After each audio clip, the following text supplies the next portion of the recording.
యోహాను సువార్త 19వ అధ్యాయము 26-27 వచనాలండి. యోహాను సువార్త 19వ అధ్యాయము 26-27 వచనాలు.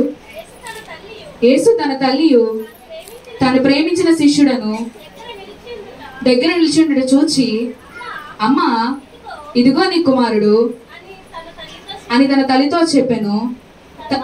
తరువాత శిష్యుని చూచి, ఇదిగో నీ తల్లి అని చెప్పాను. ఆ గడియ నుండి ఆ శిష్యుడు ఆమెను తన ఇంట చేర్చుకున్నాడు. చిన్న ప్రార్థన చేసుకుందామండి. మహోన్నతుడ, మహాగుణుడ, సర్వోన్నత, సర్వాధికారి, దగల మా తండ్రి, గొప్ప రసానికి వందనాలు నాయన ప్రభా తండ్రి. యొక్క సన్నిధిలో నాయన ప్రభా తండ్రి, యొక్క శుభ శుక్రవార దినం నాయన ప్రభా తండ్రి, చిన్న మందగా కూడుకున్నాయన ప్రార్థన చేర్చుంటే రాజానికి వందనాలు నాయన. ఈ మాటలో పలుడుకు నాయన ప్రభా తండ్రి, ఈ యుక్త లేని రాజానికి వందనాలు నాయన ప్రభా తండ్రి. నాన్న ఈ యొక్క సన్నిధిలో నాయన ప్రభా తండ్రి మమ్మల్ని నిలబెట్టుకున్న నాయన ప్రభా తండ్రి, నీకు వాక్యము పలుటుకు నాయన ప్రభా తండ్రి, మాకు ఇచ్చిన భాగ్యాన్ని బట్టి నీకు వందనాలు కదా రాజానికి స్తోత్రాలు నాయన ప్రభా తండ్రి. నీకు అమూల్యమైన మాటలు నాయన ప్రభా తండ్రి మేము పలుకుచుండగా రాజానికి వందనాలు ప్రభా తండ్రి. మీరే మాలో ఉండి మాట్లాడండి రాజానికి స్తోత్రాలు నాయన ప్రభా తండ్రి. నాన్న నీవు నైనా మా కొరకు నాయన ప్రభా తండ్రి, ఘోరమైన సులువు నాయన ప్రభా తండ్రి, బలిని దేవుడు కదా రాజానికి స్తోత్రాలు నాయన ప్రభా తండ్రి. మా యొక్క పాపాల నిమిత్తగా రాజానికి స్తోత్రాలు నాయన ప్రభా తండ్రి, మా యొక్క శాపాల నిమిత్తగా రాజానికి స్తోత్రాలు నాయన ప్రభా తండ్రి. ఒక్కసారి మమ్మల్ని జ్ఞాపకం చేసుకున్న రాజానికి వందనాలు నాయన ప్రభా తండ్రి. ఇప్పటికే నేను తెలుసుకున్న నాయన ప్రభా తండ్రి, నేను అనుసరించే భాగ్యాన్ని మీరు మాకు దయచేయండి రాజానికి స్తోత్రాలు నాయన ప్రభా తండ్రి. వాక్యం విని విడిచిపెట్టే వారిగా కాకనైనా ప్రభా తండ్రి, మా హృదయంలో నైనా ప్రభా తండ్రి భద్రమ చేసుకునైనా ప్రభా ముద్రించుకునైనా అనుసరించే భాగ్యాన్ని మీరు మాకు దయచేయమని ఈ చిన్న ప్రాణం పాసన చేసుకున్నాం మా పరమ తండ్రి. ఆమేన్. దేవునికి స్తోత్రం. హల్లెలూయా. ఇక్కడ సిలువలో పలికి యేసుప్రభు సిలువలో పలికిన 3వ మాట, యేసు తన తల్లియు తాను ప్రేమించిన శిష్యుని దగ్గరగా నిల్చుండట చూచి, అమ్మా ఇదిగో నీ కుమారుడు అని తన తల్లితో చెప్పాను. తర్వాత శిష్యుని చూచి, ఇదిగో నీ తల్లి అని చెప్పాను. దేవునికి స్తోత్రం. హల్లెలూయా. మొదటి మాట దేనికి సాదృశ్యం అండి? క్షమించుటకు సాదృశ్యం. తండ్రి వీరేమి చేయుచున్నారు, వీరెరుగను గనుక వీరిని క్షమించమని దేవుడు సెలవించారు. రెండో మాట దేనికి సాదృశ్యం? క్షమాపణ. దేనికి? రక్షణకి సాదృశ్యం. ఇక్కడ 3వ మాట దేని గురించి సెలవిస్తున్నారంటే బాధ్యత కోసం. దేని గురించి? ప్రేమ మరియు బాధ్యత కోసం దేవుడు సెలవిస్తున్నారు. ఇక్కడ మన యోహాను సువార్తలో చూసినట్లయితే, యోహాను సువార్తలో యేసుప్రభు అమ్మ అని పలికిన మాట 4 సార్లు ఉంటుంది. ఎన్నిసార్లు? 4 సార్లు ఉంటుంది. మొదటిగా ఎక్కడ ఉంటుందంటే యోహాను సువార్త 2వ అధ్యాయం 4వ వచనంలో చూసినట్లయితే, కానాను పెళ్లి జరుగుతున్నప్పుడు ద్రాక్షారసం అయిపోతుంది. ద్రాక్షారసం అయిపోయినప్పుడు మరియా వచ్చి ఏమని చెప్తుంది? దాసుడా ద్రాక్షారసం అయిపోయింది అని అనగానే యేసుప్రభు ఏమంటారు? అమ్మా నా సమయము ఇంకను రాలేదు. ఏమన్నారు? అమ్మా నా సమయం ఇంకను రాలేదనేసి మొదటిగా అమ్మ అనే మాట పలికారు. రెండవదిగా ఎక్కడ పలికారంటే యోహాను సువార్త 4వ అధ్యాయం 21వ వచనంలోని, అమ్మా నా కాలము వచ్చుచున్నది. ఏమని? అమ్మా నా కాలము వచ్చుచున్నది రెండోసారి పలికారు. మొదటిగా పలికింది దేనికి? ఆయనకు సమయము ఇంకా రాలేదు, అంటే ఆయన వచ్చే సమయము ఇంకా ఉంది. ఆయన సిలువ వేయబడే సమయము ఇంకా ఉంది. రెండోది ఏంటి? ఆయన హెచ్చరించారు. ఏమని? నా కాలము వచ్చుచున్నది, ఇప్పుడైనా మారుమనసు పొందండి, నా కాలం వచ్చుంది, ఇప్పుడైనా పాపముల నుంచి బయటికి రండి అని దేవుడు సెలవించాడు. మూడవదిగా ఎక్కడ పలికారంటే యోహాను సువార్త 20వ అధ్యాయం 15వ వచనంలో చూసినట్లయితే, అమ్మా నీవెందుకు ఏడ్చుచున్నావు? ఏమని? అమ్మా నీవెందుకు ఏడ్చుచున్నావు. ఎవరితో పలికారు మాట? మగ్దలేని మరియ గారితో పలికారు. యేసుప్రభుని ఎవరో ఎత్తుకుపోయారు, నా దాసుడిని ఎవరో ఎత్తుకుని పోయారు అని ఏడ్స్తున్నప్పుడు తోటమాలిని చూసి, ప్రభువా నా దాసుని వెతుకుని పోయావా అని ఏమంటున్నారు యేసుప్రభు వారు? అమ్మా నీవెందుకు ఏడ్చుచున్నావు అనేసి యేసుప్రభు వారు 4వసారి అమ్మ అని పలికారు. మరి 3వసారి పలికారు. 4వదికి ఎక్కడ పలికారు అంటే, ఇక్కడ 3వ మాటలో మనం చూసినట్లయితే, అమ్మ ఇదిగో నీ కుమారుడు అని తన తల్లితో చెప్పాను. దేవునికి స్తోత్రం. హల్లెలూయా. తన తల్లితో ఎందుకు చెప్పారు అనేసి అంటే, యేసుప్రభు వారికి అన్నదమ్ములు ఉన్నారా లేదా అండి? యేసుప్రభు వారు పరిశుద్ధాత్మ వలన ఆయన జన్మించడం జరిగింది. తర్వాత మరియా గారికి యోసేపు గారికి వివాహం జరిగింది. తర్వాత అన్నదమ్ములు పుట్టారు. అన్నదమ్ములు పుట్టినప్పటికీ కూడా యేసుప్రభుని సిలువేసినప్పుడు తన అన్నదమ్ములు రాలేదు. తన తండ్రి కూడా అక్కడ లేరు. అవునా కదా? మరియా గారే ఉన్నారు, ఇంకొక 2 మరియలు ఉన్నారు, యోహాను గారు ఉన్నారు. అంతేకాని తన తండ్రి అక్కడ ఉన్నారా? యోసేపు గారు ఉన్నారండి? యోసేపు గారు ఉన్నారని బైబిల్ గ్రంథంలో ఉందా? లేదు కదా. ఎందుకంటే కొన్ని లేఖనాల ప్రకారం మనం చూసినట్లయితే అప్పటికి యోసేపు గారు మరణించారనేసి కొన్ని లేఖనాల ప్రకారం మనకు తెలియజేస్తుంది. అర్థమవుతుందా?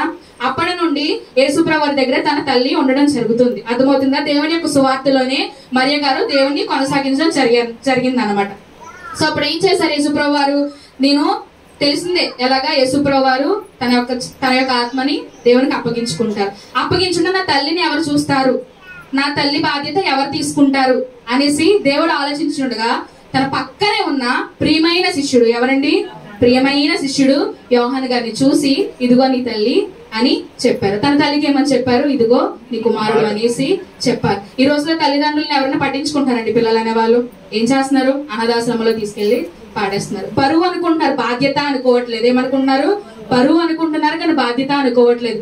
కానీ మనకి ఇచ్చిన పదాజ్ఞల్లో ఏముందండి? మనకు 3వ ఆజ్ఞ ఏముంది? నీ తండ్రిని నీ తల్లిని సన్మానింపుమని. నిర్మకాండ 20:21 ఉంటుంది. ఏమని?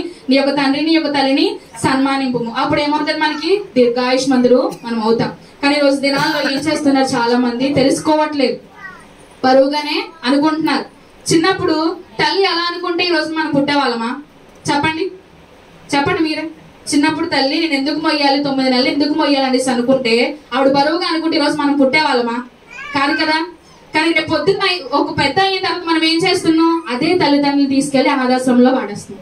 అవునా కదా? మనకి ఎక్కడ బాధ్యత ఉందండి? చెప్పండి, మనకి ఎక్కడ బాధ్యత? సరే వదిలేయండి, అది వదిలేసాను, పక్కన పెట్టండి. దైవ సేవకులకు బాగాలేదు.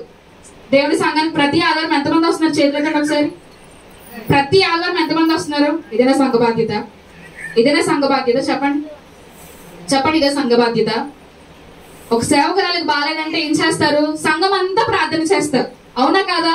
సంఘం అంతగా ప్రార్థించక ఏమైంది? చెరసాల పునాదులు కదిలింపబడ్డాయి. ఈ రోజు మనం ఏం చేయాలి? మన సంఘం అంతా ప్రార్థించక ఏం చేయాలి? మన యొక్క సేవకురాలు ఏం చేయాలి? స్వస్థత పొందాలి. కానీ ఎంతమందికి విశ్వాసం ఉంది? చెప్పండి, ఎంతమందికి విశ్వాసం ఉంది? ఈ రోజు ప్రార్థించాలని ఎంతమంది ముందుకు వస్తున్నారు? పక్కన పెట్టేసే. ప్రతి శుక్రవారం ప్రార్థన గోపురం ఎంతమంది వచ్చి ప్రార్థన చేస్తున్నారు? చెప్పండి, ఎంతమంది వచ్చి ప్రార్థన చేస్తున్నారు? ఇళ్ళ దగ్గరే ఉంటారు, ఖాళీ పోనీ అనుకోవచ్చు. పొద్దున్న 9 గంటల నుంచి 10 గంటల వరకు, పోనీ 11, 12 గంటల వరకు మీ ఇంట్లో పనులన్నీ మీరు చక్క పెట్టుకుంటారు. అవునా కదా? మధ్యాహ్నం భోజనానికి ఖాళీ ఉంటుందా? ఒక అరగంట అయినా అప్పుడే వచ్చి ప్రార్థన చేసుకోవచ్చు కదా. చేసుకుంటున్నారా? కొంచెం చర్చికే రావద్దు, మీ ఇంట్లో అయినా ప్రార్థన చేసుకుంటున్నారా? చెప్పండి. పొద్దున లేవగానే సాయంత్రం పడుకోమని ఎంతమంది ప్రార్థన చేసుకుంటున్నారు? ఇప్పుడు నిజం ఒప్పేసుకోండి అందరూ. ప్రార్థన చెయ్యట్లేదు అన్న వాళ్ళు చేతులు ఎత్తండి. మేము ప్రార్థన చెయ్యట్లేదు. ఒప్పేసుకోండి, దేవుని యొక్క సన్నిధిలో ఒప్పేసుకోండి, ఏం కాదు. ఎందుకమ్మా మరి దిగదారిపోతున్నారు దేవుళ్ళని? ఎలాగ ఉండేవారు మనం అందరం కూడాని? ఇప్పటికైనా ప్రతి ఒక్కరు కూడా మారు మనసు పొంది ఆయన కనీసం నీకు నడిచే మార్గంలో కూడా దేవునికి స్తుతించుకున్నట్టయితే అది ప్రార్థనే కదా. ఏమని చెప్తున్నారు దావీదు మహారాజు? రోజుకి మారు ప్రార్థన చేస్తున్నాను అని సెలవిస్తున్నాడు. దానియేలు భక్తులు ఎన్నిసార్లు చేసేవారు? రోజుకి 5 సార్లు ప్రార్థన చేసేవారు. మరి ఎన్నిసార్లు చేస్తున్నాం? ఒక్కసారి కూడా లేదు కదండి. మరి చెయ్యాలా లేదా ప్రార్థన? మనం ప్రార్థన చేసినప్పుడు మన అవసరాలు తీరుతాయి. అవునా కాదా? అవునా కాదా? మీరే చెప్పండి. మరి ప్రార్థన చేయాలా లేదా? ఎప్పటి నుంచైనా ప్రార్థన చేద్దామా లేదా? దేవుని యొక్క సన్నిధిలో ఇప్పటికైనా మనం ప్రార్థన చేద్దాం. అలాగే ఇంకొక మాట మనం చూసినట్లయితే లూకా సువార్త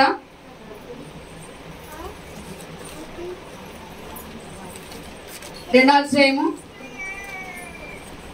35వ వచనం మనం చూసినట్లయితే, మరియు నీ హృదయములోనికి ఒక కట్టు దూసుకుని పోవనని ఆయన తల్లి అయిన మరియతో చెప్పాను. దేవునికి స్తోత్రం, హల్లెలూయా. ఇక్కడ ఎవరితో చెప్పుచున్నారు? ఎవరితో చెప్పుచున్నారు? ప్రతి ఒక్క యెరూషలేము చట్టం ప్రకారం ఏంటంటే ప్రతి ఒక్క బిడ్డ పుట్టిన తర్వాత సున్నతి చేయించడానికి యెరూషలేము దేవాలయానికి తీసుకుని రావాలి. అవునా కదా? ఇక్కడ మనం ఏమంటున్నాం? మనం బాప్తిస్మం అంటున్నాం. అప్పుడు పూర్వకాలంలో ఏమనేవారు? సున్నతి అనేవారు. ధర్మశాస్త్రం ప్రకారం ఏం చేయాలి? ప్రతి ఒక్క మగపిల్లడు కూడా ఏం చేయాలి? సున్నతి అనేది చేయించాలి. అలాగే యేసుప్రభుని పుట్టిన కొన్ని దినాలకి సున్నతి చేయించడానికి తీసుకొచ్చినప్పుడు సుమియోను అనే ప్రవక్త, ఎవరు? సుమియోను అనే ప్రవక్త ఏం చేశారు? మరియకు మాట్లాడుచున్నారు. దాదా, ఇప్పుడు నీ మాట చొప్పున సమాధానంతో నీ దాసుని పోనిచ్చున్నాము. అన్యజనులకు నిన్ను బయలుపరచుటకు వెలుగుగాను, నీ ప్రజలైన ఇశ్రాయేలుకు వెలుగుగాను, నీవు సకల ప్రజల ఎదుట సిద్ధపరిచిన నీ రక్షణ నేను కనులారా చూచితిని. దేవునికి స్తోత్రం, హల్లెలూయా. సుమియోను ప్రవక్తకి ఒక ప్రవచనం ఉందండి. ఏంటంటే నీవు రక్షకుని చూసే వరకు నీవు మరణించవు. ఏమనుంది? నీవు రక్షకుని చూసే వరకు నీవు మరణించవు అనేసి ఆయనకి ఒక ప్రవచనం ఉంది. అలాగే తీసుకొచ్చారు, ధర్మశాస్త్ర ప్రకారం తీసుకొచ్చారు, సున్నతి చేయించడానికి తీసుకొచ్చారు. అక్కడ ప్రవక్త దగ్గర తీసుకొచ్చినప్పుడు దేవుని యొక్క పరిశుద్ధాత్మ సుమియోను ప్రవక్తలో ఉండి మాట్లాడుతున్నారు. ఏమని? నాదా ఇప్పుడు నీ దాసుని నీతో పోనిచ్చున్నాము అనేసి నీకు యేసుప్రభు వారు ఎలాగుంటారు, నీ యొక్క ప్రజలకు వెలుగుగాను, నీ యొక్క దాసులకు వెలుగాను, నీ యొక్క ప్రజలను రక్షించుటకై ఒక వధకు సిద్ధపడిన ఒక గొర్రె పిల్ల వలె నీ యొక్క సన్నిధిలో ఉంటారనేసి సెలవిస్తున్నారు. సెలవిచ్చిన తర్వాత కిందకి ఏం చెప్తున్నారు అనేసి అంటే, మరియు నీ హృదయంలో ఒక ఖడ్గము దూసుకుని పోవని ఆయన తల్లి అయిన మరియతో చెప్పాను. ఎందుకు ఈ మాట చెప్పారు మరియ గారికి? ఎవరికైనా తెలుసా? చెప్పగలరు ఎవరికైనా? మరియ గారితో ఎందుకు చెప్పారో చెప్పగలరండి ఎవరైనా? ఎందుకంటే దేవుడు ముందుగానే బయలుపరిచారు. యెషయా గ్రంథంలో బయలుపరిచారు, మీకా గ్రంథంలో బయలుపరిచారు. ఆయన వస్తాడు, ఆయన రక్షణ తీసుకొస్తాడు, ఆయన మరొకరికి పాప భారం నిమిత్తం శాప భారం నిమిత్తము ఆయన సిలువలో వేయబడతారని తెలిసి కూడా ఇక్కడ సిమియోను ప్రవక్త ఏమని చెప్తున్నారు మరియ గారికి, నీ యొక్క హృదయంలోనికి ఒక ఖడ్గము దూసుకుని పోవును. ఇప్పుడు సపోజ్ అండి, ఒక ప్రెగ్నెంట్ లేడీ ఉన్నారు. ఒక ప్రెగ్నెంట్ లేడీ మనం తీసుకోవచ్చు. సో 9 months నిండాయి, ఆవిడకి 9 నెలలు కూడా నిండాయి.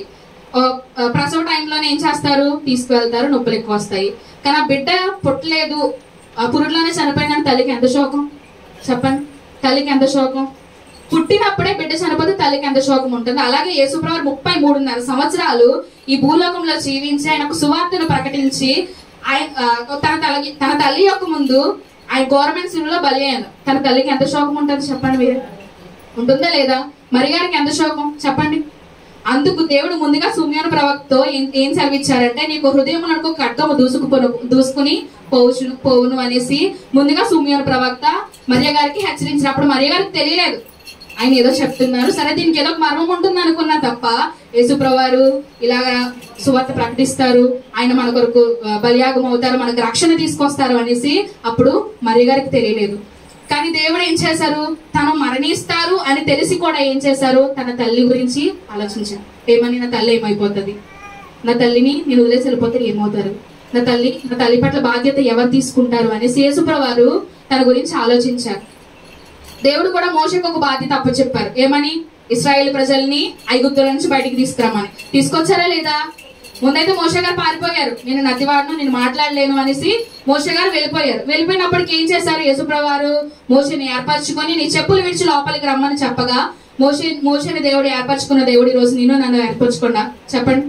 మనం ఏర్పరచుకున్న వారమే, మన యొక్క రక్షణ తీసుకున్నామంటే దేవుని యొక్క సన్నిధిలో మనం ఏర్పరచుకున్న వారమే. కానీ ఏం చేస్తున్నాం, మన దేవుని సన్నిధిలో దిగజారిపోతున్నాం. ఏమవుతున్నాం? దిగజారిపోతున్నాం. దేవునికి స్తోత్రం, హల్లెలూయా. దిగజారిపోతున్నాం. దేవుని ప్రేమ తెలుసు, దేవుని యొక్క కరుణ తెలుసు, దేవుని యొక్క రక్షణ తెలుసు, దేవుని యొక్క అద్భుతాలు తెలుసు. అన్ని తెలిసినప్పుడు మనం ఏం చేస్తున్నాం, దేవుని యొక్క సన్నిధిలో దిగజారిపోతున్నాం. బద్ధకం, ప్రార్థన చేయడానికి బద్ధకం ఎక్కువైపోయి, దేవుని యొక్క సన్నిధికి రావడానికి బద్ధకం ఎక్కువైపోయి ఏమంటారు, మాట్లాడితే కాళ్ళ నొప్పులు అండి, నేను పైకి ఎక్కలేకపోతున్నాను, దూరం అండి, నేను పైకి రాలేను. చారం గారి దగ్గర ప్రార్థన అంటే, బాబాయ్ అంత దూరం అండి, అక్కడ లైట్లు ఉండవండి బాబు, నేను రాను అంటారా లేదా? చాలా మంది అంటున్నారు. దేవుని యొక్క సేవ అంటే ఇదేనండి చెప్పండి? దేవుని యొక్క సేవ అంటే ఇదేనా? మనకు దేవుని సన్నిధిలో మనం తీర్మానం తీసుకున్నాం, నీ యొక్క సన్నిధిలో మేము ఉంటామని. రక్షణ అంటే ఏంటండి, నేను అంతం వరకు నీతోనే నేను నడుస్తాను అని తీర్మానం తీసుకున్నాం. కానీ ఎంతమంది పాటిస్తున్నాం చెప్పండి? ఎవరైనా పాటిస్తున్నామా? ఎవరు పాటించట్లేదు. నేనే పాటించను. ఒక్కోసారి నేను వెళ్ళను ప్రార్థనకి, ఏమంటాను, వద్దులే అమ్మ నేను ఉంటాను, వెళ్ళుకొని చదువుకుంటాను అనేసి అంటా. కానీ ఈ రోజున దేవుడు ఈ రోజు మనందరికీ కూడా సెలవిస్తున్నాడు. ఏమని? మనకి బాధ్యత ఏది? దేవుడు యేసుప్రభు వారు మరణించే టైంలో కూడా ఏం చేస్తారు, తన తల్లి పట్ల తన బాధ్యత తను తీసుకున్నారు కనుక తనకు ప్రియమైన శిష్యుడు ఎవరు? ప్రియమైన శిష్యుడు యోహాన్ గారికి తన తల్లి బాధ్యతను అప్పగించారు కాబట్టి తన తల్లి బాధ్యత తీసుకున్నాడు. కాబట్టి యోహాన్ గారు ఏం చేశారు, అపోస్తులందరికంటే 100 సంవత్సరాలు ఎక్కువగా ఆయన బ్రతకడం జరిగింది. దేవునికి స్తోత్రం. అందరూ కూడా ఆయన గురించి హతసాక్షులు అయిపోయారండి. యేసుప్రభు యొక్క శిష్యులు ప్రతి ఒక్కరు కూడా హతసాక్షులు అయిపోయారు. కానీ యోహాన్ గారు ఎవరు ఏం చేశారు, తన వృద్ధాప్యమందు ఆయన మరణించడం జరిగింది. అందులో 100 సంవత్సరాలు, అందరికన్నా ఎక్కువ 100 సంవత్సరాలు ఆయన బ్రతికి మరణించడం జరిగింది అనమాట. దేవునికి స్తోత్రం, హల్లెలూయా.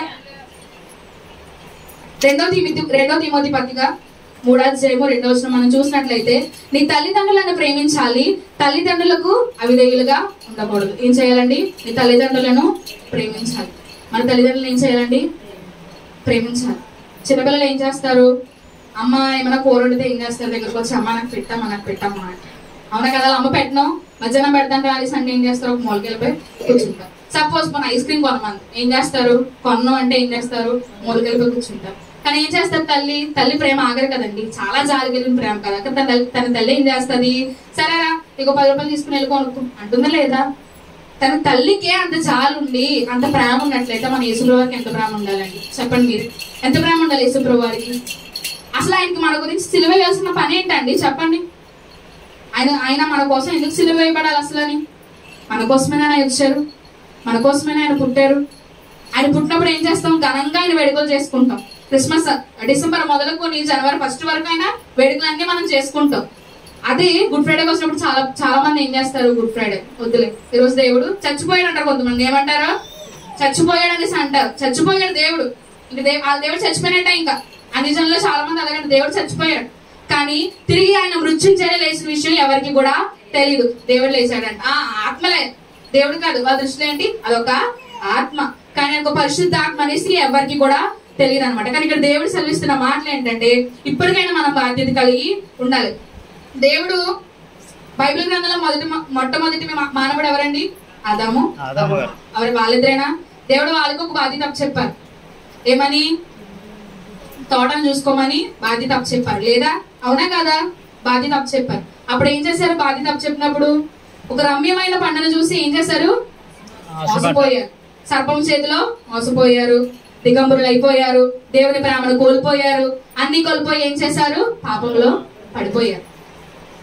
దేవుడు అప్పగించిన బాధ్యతను అలాగే చేస్తున్నాం ఈ రోజు మనం కూడా. చెప్పండి, చేయట్లేదు కదా? ప్రతి ఒక్కరికి దేవుడు ఒక బాధ్యత చెప్తారండి. తల్లికి బిడ్డల పట్ల బాధ్యత, తండ్రికి కుటుంబం పట్ల బాధ్యత ఉంటుందా లేదా? స్కూల్లో టీచర్ అంటే ఏం చేయాలి? ఐదో క్లాస్ చూసినప్పుడు వాళ్ళు చదువుతున్నారా లేదా, వాళ్ళకి మార్కులు ఎలా వస్తున్నాయి, వాళ్ళు ఎలా చేస్తున్నారు, వాళ్ళు హోంవర్క్స్ చేస్తున్నారా లేదా అని టీచర్ కి బాధ్యత ఉంటుంది. అదే టీచర్ చూడకపోతే ఏం చేస్తారు? ప్రిన్సిపల్ వచ్చి తిడతారు. అవునా కాదా? సో కొంతమంది ప్రైవేట్ స్కూల్స్ అయితే ఏం చేస్తారు? డివార్ చేసి పాడేస్తారు. అంతటి మనకి ఎంత బాధ్యత ఉంటే దేవుడికి ఎంత బాధ్యత ఉంది మన మీద? చెప్పండి. దేవుడు మన కొరకు ఘోరమైన సిలువలో మూడు మేకల మీద ఆయన మన కొరకు బలి అయిన దేవుడు. ఆయన రక్తం లాస్ట్ ఆఖరి రక్తం కొట్టు వరకు కూడా మన కొరకు కాల్చిన దేవుడై ఉన్నారు. దేవునికి స్తోత్రం, హల్లెలూయా. తనకు పెట్టిన ముళ్ళ కిరీటంలోని 13 ముళ్ళు గుచ్చుకున్నాయంటండి. ఆయన తలలో 13 ముళ్ళు గుచ్చుకున్నాయి. అది ఎవరికైనా తెలుసా? ఆయనకు వేసిన సిలువ ఎత్తు 15 అడుగులు. ఆయన హైట్ 5 అడుగులు. ఆయన బరువు 85 కేజీలు. అర్థమవుతుందా? సో అన్ని 13 ముళ్ళు కూడా యేసుప్రభువు గుచ్చుకున్నప్పుడు ఆయన ఒక్క మాట మాట్లాడలేదు. ఎందుకంటే తండ్రి నీ చిత్తము నేను జరిగించుచున్నాను. ఎందుకంటే అది దేవుడి చిత్తం కాబట్టి ఆయన ఒప్పుకున్నారు కాబట్టి ఆయన సిలువలో ఆయన మరణించడం జరిగింది. తిరిగి మళ్ళీ మృత్యుంజయుడై ఆయన కూడా తిరిగి లేచిన దేవుడై ఉన్నారు. ఇప్పుడు మోషేకి అప్పచెప్పిన యాజకత్వాన్ని మోషే వదిలేశారా? చెప్పండి. ఇశ్రాయేల్ని బయటికి రప్పించారు. 12 అద్భుతాలు ఐగుప్తులో చేశారు, కనాన్లో కొన్ని అద్భుతాలు చేశారు. మోషే మరణించిన తర్వాత ఇశ్రాయేలు ఆగిపోయారా? ఆగిపోలేదు. ఎవరు ఎన్నుకున్నారు? దేవుడు యెహోషువని ఎన్నుకున్నారు కాబట్టి వాళ్ళు దేవుడిచ్చిన వాగ్దాన దేశ భూమిని వారు చేరుకోగలిగారు. యెహోషువ మరణించిన తర్వాత ఆగిపోలేదు. యెహోషువ తర్వాత ఎవరిని ఎన్నుకున్నారు? దేవుడు కాలేబుని ఎన్నుకున్నారు. కాలేబు యెహోషువే చేరుకున్నారండి కానాను దేశానికి. మిగిలిన వాళ్ళు ఎవరు చేరుకోలేదు. వాళ్ళు 40 దినాల్లో వెళ్ళవలసిన వాళ్ళు 40 సంవత్సరాలు ప్రయాణం చేశారు. దేవునికి స్తోత్రం. దేని వల్ల? వాళ్ళ అవిశ్వాసతను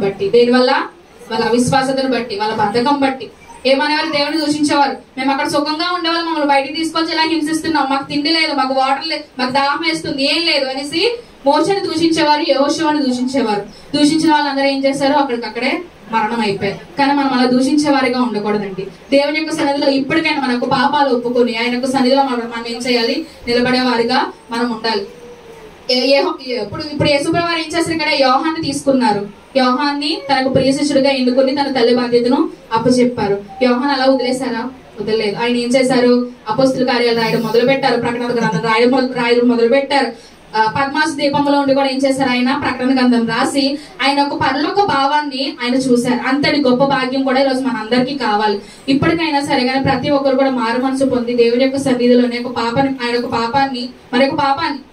మరొక పాపాన్ని మనం అందరూ ఒప్పుకొని దేవుని యొక్క సన్నిధిలో ఇప్పటికైనా మారు మనసు పొందాలని దేవుడు సెలవిస్తూ ఉన్నాడండి. మార్కు సువార్త 3:21 మనం చూసినట్లయితే, ఆయన ఇంటి వారు మతి చెల్లించిందని ఆయనను పట్టుకొని పోయారు. దేవునికి స్తోత్రం, హల్లెలూయా. ఆయన ఇంటి వారు అంటే ఎవరండి? అన్నదమ్ములు. ఎవరు? యేసుప్రభువు యొక్క అన్నదమ్ములు ఏం చేశారు? ఆయనకి మతి చెల్లించింది. ఆయన పిచ్చివాడు, సువార్త ప్రకటిస్తున్నాడు, ఆయన పిచ్చివాడు, ఆయనకి మాకు సంబంధం లేదనేసి ఏం చేశారు? సొంత అన్నదమ్ములే ఏం చేశారు? పిచ్చిపట్టిందని అప్పగించబోయారు. కానీ మన దేవుడు ఒక్క మాట కూడా తిరిగి మాట్లాడలేదండి. ఆయన కోపగించింది ఎప్పుడంటే ఒకే ఒక్కసారి కోపగించారు. ఎప్పుడు? ఆయనకు పరిశుద్ధ దేవాలయాన్ని వ్యాపార స్థలముగా మార్చినప్పుడు మాత్రమే ఆయన కోపగించి ఏం చేశారు? కొరడాని తీశారు. ఈ రోజు దేవుడు కూడా మన మీద కోపగించి కొరడ తీస్తే మన స్థితి ఏంటని చెప్పండి. సరే ఏమొద్దు, మన ఊపిరి తీసి ఒక్క నిమిషం పక్కన పెట్టడం మనం ఉంటామా? ఉంటామా చెప్పండి? పాట పాడుకుని వెళ్ళిపోవడం, పరమా జీవము నాకు పాట పాడుకుంటూ వెళ్ళిపోవడమే, అవునా కదా చెప్పండి? కానీ దేవుడు ఇప్పటికీ మనల్ని ఇలా సజీవులుగా ఉంచారంటే ఆయన ప్రణాళిక మనలో ఉంది కాబట్టి దేవునికి స్తోత్రం. ఆయన జీవం మనలో ఉందంటే దేవుడు నేను నేర్పరచుకున్నాడు కనుకే ఈ రోజు మన యొక్క సన్నిధిలో మనం ఉండగలిగాం. ఇటు సమయంలో చాలా మంది మరణిస్తారు తెలుసా? చాలా మంది మరణిస్తారు. మన మధ్యలోనే చాలా మంది కూడా మరణించిన వాళ్ళు ఉన్నారు. కానీ దేవుడు అట్టి స్థితి మనకి ఇవ్వలేదండి. ఈ రోజు మనం ఇలా ఉన్నామంటే దేవుడి యొక్క సన్నిధిలో మనం వినాలనేసి మన ద్వారా దేవుడు ఆయన ఏదో చేయించుకోవాలనుకుంటున్నారు, ఆయన కార్యాలు ఆయన చేయించుకోవాలనుకుంటున్నారు. కాబట్టి ఈ రోజు మనం దేవుని యొక్క సన్నిధిలో ఉండి ఈ మాటలు వింటున్నాం. ఇటు మాటలు లేక చాలా మంది లోకానుసారంగా జీవిస్తారు. టీవీల ముందు కూర్చుంటారు, సీరియల్స్ ముందు కూర్చుంటారు. ప్రార్థనలకు రండమ్మా అంటే సీరియల్, కార్తీక దీపం, అవునా కదా? గుండెల్లో గుడిగడ్డలు అంట, ఈ మధ్య అది వస్తుందండి కొత్తగానే, అవి చూస్తా కూర్చుంటున్నారు. ప్రార్థనకు రండమ్మా అంటే సీరియల్. ఎప్పుడు 9:30 వరకు సీరియల్, 6:30 నుంచి మొదలెడతారు, 9:30 వరకు సీరియల్. ఇంకా దేవుని ప్రార్థన వద్దు, దేవుని భక్తి వద్దు, దేవుని మాటలొద్దు, ఏమీ వద్దు. సీరియల్ ఉంటే చాలు, టీవీ ఉంటే చాలు, సెల్ ఫోన్ ఉంటే చాలు, అవునా కదా? ఇంకో వంట వద్దు, ఏమొద్దు. ఇంట్లో యజమాని వచ్చి వంట చేసేవారి అంటే ఆగవయ్యా సీరియల్ చూపుతాను, అది సంతారా లేదా చెప్పండి అనేవాళ్ళు కూడా ఉన్నారు. చాలా మంది ఉంటారు అలాంటి వాళ్ళు కూడా. కానీ ఇప్పటికైనా కూడా మనం అందరం కూడా మారు మనసు పొంది దేవుని యొక్క సిలువను మనం తెలుసుకొని ఆయన రక్షణ ఆధారంగా మనం జీవించి దేవునికి ఇచ్చిన దేవుని మన కొరకు చిందించిన రక్తానికి ఒక మాదిరిగా మనం జీవించే వారికి ఉండాలని ఇక చిన్న మాటలో దేవుడు దీవించి ఆశీర్వదించింది కదా. గొల్లున ఏడ్చిన తల్లదిగో ఆ తల్లికి చెప్పిన మాటదిగో, గొల్లున ఏడ్చిన తల్లదిగో ఆ తల్లికి చెప్పిన మాటదిగో, యూదుల రాజా దిగి రమ్మనుచు, యూదుల రాజా దిగి రమ్మనుచు, హేళన చేసిన మూకదిగో, హేళన చేసిన మూకదిగో, అదిగదిగో అల్లదిగో కల్వరి మేటకు దారదిగో.